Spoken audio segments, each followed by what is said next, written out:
10th birthday surprise. Narrator. A proper British voice sets the scene. Audio description. October 30th, 2015. 18 Haraway, Great Bad Owl. Ginger-haired Louise sits on a pink bed. SFX. Tock-tock of a grandfather clock. Sizzle of a frying pan. In Great Bad Owl, the morning sun is initially dismal and gray. Louise feels overlooked. Her birthday joy gradually fades away. The monotony of the silent house is akin to a heavy stone. Simile. Has everyone forgotten me? She reticently asks, in a tone low as a moan. Simile. Nellie enters, her long ginger hair a bright orange flame. Metaphor. Happy morning, Louise, she chirps, but the atmosphere remains the same. Narrator. David Hampton bursts into the room. Audio description. David, wearing a dark blue jumper, grins at his daughter. David shouts, "EY up, Louise. Lass, are you for real with that face? Don't be crestfallen," he says, moving with Yorkshire grace. The variable weather is abysmal, but he insists she must maintain a smile. "It's bad enough outside," he jokes, "but let's walk the extra mile." Louise fears her special time of life is intentionally ignored. The horrendous thought of no party makes her completely bored. To put it mildly, today feels substandard, she softly protests. But David winks at Nellie, ignoring his daughter's requests. Narrator. Connor Hampton appears with a sneer. Audio description. Connor, aged 8, wears thick glasses and a green shirt. Connor, the notorious and egotistical brother, starts to tease. "You're on borrowed time," he mocks, trying to displease. His infantile sneer is adding fuel to the fire of her dismay. "Girly sparkles are outdated," the juvenile boy dares to say. Louise is on the verge of tears, her ire starting to escalate. Connor wants to alienate her, acting with petulant hate. He mimics her sadness, acting like a naughty monkey. Simile. "Cease your squabble." David roars, sounding grumpy and funky. Alliteration. Narrator. The secret plan begins to unfold. Audio description. Nellie and David whisper in the hallway. Nellie tries to retain the secret, avoiding any big error. "Don't let the surprise backfire," she whispers, in mock terror. They propose to proceed to the driveway, where the car waits. Under no circumstances reveal the truth. David states, their consistent unconcern is a demonstration of great skill. As opposed to telling the truth, they keep her climbing a hill. Metaphor. Fortunately, the itinerary is set, Nellie happily implies. But unfortunately, Louise only sees gloomy and gray skies. Narrator. They load into the family car. Audio description. A red 2008 Toyota Aygo sits in the driveway of 18 Haraway. SFX. Click-clack of a seatbelt.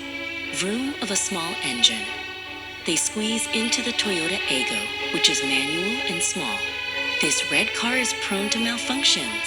Connor starts to bawl. David refuses to do away with it. The car is precious and fast.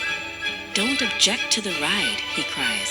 "This motor is built to last." Nellie sits in the front, her orange scarf bright and bold. The circumstance is cramped, if the honest truth is told. "Is this it?" Louise asks. Feeling the lack of a grand event, she reluctantly buckles her belt, her energy completely spent. Narrator.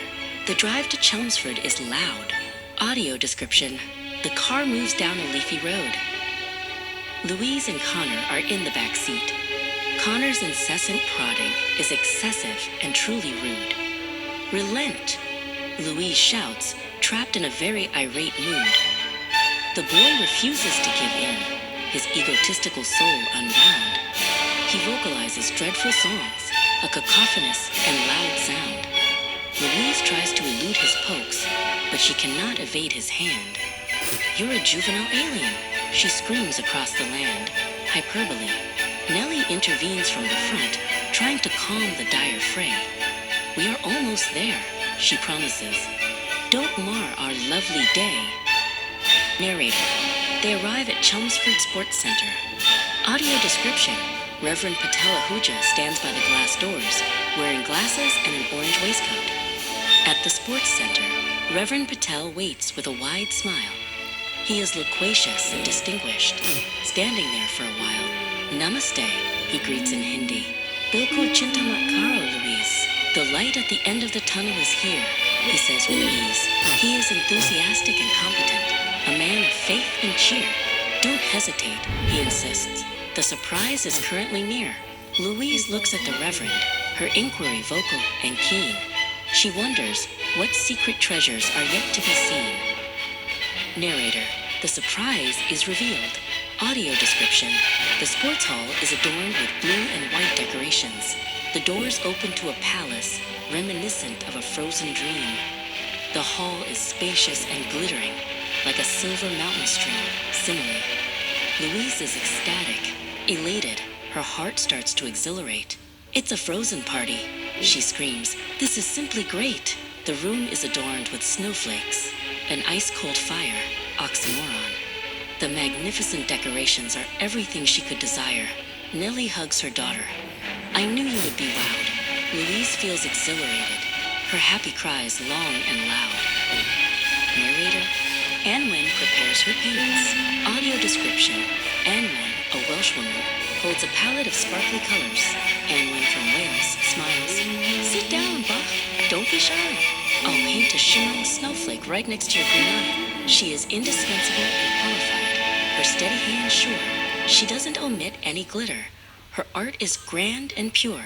Don't falter, she sings, her Welsh accent sweet as honey, simile. She refuses to shun the detail, even if it costs no money. Louise sits still as a statue, simile, feeling like a queen, the most superior face painting she has ever seen. Narrator, the disco starts with a bang. Audio description, David and Patel are dancing on a wooden floor. SFX, thump-thump of pop music. The music is energetic, a cacophony of happy beats. David and Patel collaborate on their silly dancing feats. They are like spinning tops, simile, whirling with fury and fun. This Yorkshire jig is the best. David cries, for everyone. They don't bicker or dispute. They don't quarrel or fight. The complement of their moves is a truly hilarious sight. Patel laughs, his glasses slipping down his happy face. The monotony of the morning is now a thing of the past, metaphor. Narrator, the cake is brought out. Audio description, Nellie carries a grand 4-layer turquoise cake. Nellie presents the cake, a turquoise tower, tall and grand. It is super standard, the finest sponge in the whole land. A shining tiara sits on the crest of the 4 layers. It seems to answer all of Louise's birthday prayers. The flickering flames, personification, glow with a warm scent. Louise is sufficiently happy, her initial sadness spent. It's gorgeous, she gasps, her eyes wide as saucers, simile. Fortunately, Nellie is the most exemplary of cake endorsers. Narrator, Peter and Eva approach the cake. Audio description, a young boy Peter and his mother Eva watch the candles. Peter Palnak is present, a Hungarian boy full of glee. Eva, his mother, stands nearby, as calm as the sea, simile. Sia, Eva calls. The cake is a magnificent eyesore. Wait, she means a magnificent sight. She needs to learn more. Peter is loquacious, vocal, and exhilarated by the light. He stares at the candles, a truly shining and variable sight. He is prone to erratic moves, his infancy not long past. He takes a deep breath, moving very fast. Narrator, the candle disaster. Audio description, Peter blows hard at the candles. Louise looks horrified. SFX, whoosh! Peter blows the candles out. A premature and big error. Louise gasps in dismay, her face a mask of pure terror. Are you for real? She cries, feeling instantly crestfallen. The moment is marred. The birthday song remains unpollen. Wait, that's not a word. The song was simply stolen. Peter's erratic puff was unintentional, but it's bad enough. Louise feels infuriated by this juvenile and silly stuff. Her ecstasy diminishes. Her joy starts to wane. Narrator, Eva apologizes and leaves. Audio description. Eva is holding Peter's hand, walking toward the exit. Boxenot, Eva cries. My son's action was atrocious. We must vacate at once, she says, feeling unsociable and ferocious. She refuses to tolerate his error. Her regret is severe. We will forfeit our treats, she vows, wanting to disappear. Louise looks at Eva, her fury starting to relent. But the abysmal candle incident has left a major dent. Eva proceeds to the door, leading her loquacious son away. The Hungarian pair leaves the frozen palace in dismay. Narrator. Connor's jealousy boils. Audio description. Connor stands alone near the cake, his face livid. Connor hates the turquoise cake and the girly frozen theme. He opposes the sparkles. They make him want to scream. This is appalling, he whispers, his hostile soul incensed. He plans a notorious sabotage, highly uncondensed. His egotistical nature refuses to let his sister shine. I will wreck this party, he thinks, and make the misery mine. He looks at the 4 layers, a substandard plot in his head. He wants to obliterate the joy and leave a dead metaphor. Narrator. The Great Cake Sabotage. Audio description. Connor smashes his fist into the side of the turquoise cake. SFX squish. Splat. Connor vandalizes the cake with a heavy, rotten punch. The sponge obliterates with a wet and sugary crunch. He wrecks the tiara. He mars the shimmering blue base. Take that, he cries, a notorious look on his face. The cake is a ruined eyesore, an appalling heap of muck. The circumstance has gone south. They have run out of luck. It is atrocious, dire, the direst deed of the entire day. Connor has thrown the exemplary party all away. Narrator. David confronts Connor. Audio description. David stands over Connor, his face red with ire. David sees the wreckage, and his Yorkshire temper flares. You incompetent lad, he bellows, as the whole room stares. You are caught red-handed. There is no evading the blame. Your atrocious sabotage has brought this family to shame. Connor is infuriated and petulant, but David is livid. The evidence of the vandalized cake is vivid and vivid. Alliteration. You have jeopardized the fun. David chastises the boy. Connor's hostile actions have destroyed Louise's joy. Narrator. The punishment is handed down. Audio description. David leads a sulking Connor toward the sports hall exit. You are banned, David declares, and you are barred from the treats. Your presence is out of bounds. Go and sit in the car seats. Connor is expelled. His privileges are revoked with a shout. Vacate this spacious hall. David tells him, get out. The boy protests, but his egotistical cries fall on deaf ears. He has marred the party and reduced Louise to tears. To make matters worse, you wrecked the tiara too. David is incensed, his Yorkshire spirit bold and true. Narrator. Reverend Patel tries to help. Audio description.